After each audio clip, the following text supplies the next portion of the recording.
పంట చేయి దారబోతుందన్న కూడా ఇంకా నీ ప్రార్థన ఎత్తుగా చేయి, ఎత్తుగా చేయి. ఇంకెక్కువసేపు ప్రార్థన చేయి, ప్రార్థనలో గడుపు. ఇంకా చాలా, ఎందుకంటే అడ్డుగా ఉన్న ఆటంకాలు ఎన్నో ఉన్నాయి, రాబోతున్నాయి. వాటిని జయించాలి, వాటిని ఓడించాలి. దేవునికి తోడుగా ఉండడానికి సిద్ధంగా ఉన్నాడు. నువ్వు ఆయన మాట వినాలి, నువ్వు ఆయన మాట వినాలి.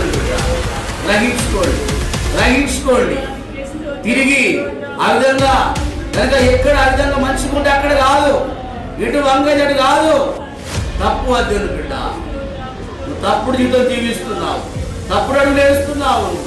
నన్ను ఎవరు చూస్తుంది అనుకుంటున్నావు, కనుక నా గురించి ఎవరు తెలుసులే అనుకుంటున్నావు. అన్ని తెలుసు దేవునికి.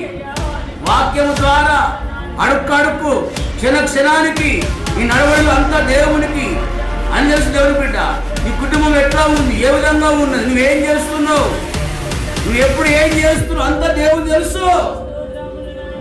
చాలా జాగ్రత్త, మోసపో, అన్యాయమైపోకు. దేవుని బిడ్డ చాలా భయంకరం.